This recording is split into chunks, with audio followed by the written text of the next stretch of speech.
কেমন আছে বন্ধুরা? ছোটদের পুরাণ কথা চ্যানেলে সকলকে স্বাগত। বন্ধুরা, আমি আগের ভিডিওতে বলেছিলাম কৃপাচার্য এবং কৃপির জন্মকথা। আজকের বলবো কৃপ এবং কৃপির কী হলো, কে তাদের মানুষ করলো।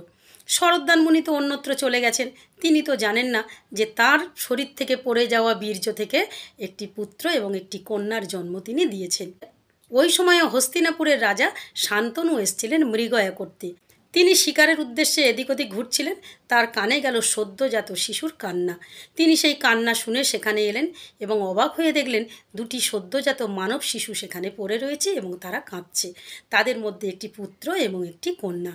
সেখানে ধনু এবং স্বর পড়েছিল। শান্তনু রাজা বুঝেছিলেন যে কোনো তপস্বীর পুত্র কন্যা এরা। তিনি পরম যত্নে সেই মানব শিশু দুটিকে নিয়ে তিনি নিজের রাজ্যে চলে গেলেন এবং তাদের মানুষ করতে লাগলেন। বেশ কিছুদিন পর শরদ্দান জানতে পারলেন যে তার শরীর থেকে পড়ে যাওয়া বীর্য থেকে দুটি পুত্রকন্যার জন্ম তিনি দিয়েছেন এবং তারা মানুষ হচ্ছে হস্তিনাপুরের রাজা শান্তনুর কাছে। তিনি রাজা শান্তনুর কাছে গেলেন। রাজা শান্তনুকে তিনি অনেক ধন্যবাদ দিলেন, দিয়ে বললেন, রাজা, আপনার কৃপায় আমার এই পুত্রকন্যা দুটো বেঁচে গেছে, তাই আমি ওদের নাম দিলাম কৃপ এবং কৃপি।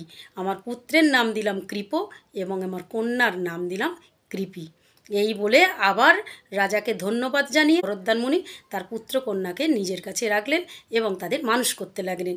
কৃপকে তিনি প্রতিদিন ধনুর্বিদ্যা শিক্ষা দিতেন।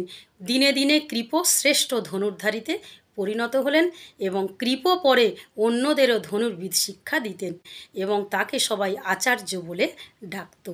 কৃপ নামের সঙ্গে আচার্য যুক্ত হয়ে তার নাম হয়ে গেল কৃপাচার্য। এই কৃপাচার্যের বোন কৃপির সঙ্গে বিয়ে হয়েছিল দ্রোণাচার্যের। বন্ধুরা, আজকের এই পর্যন্ত।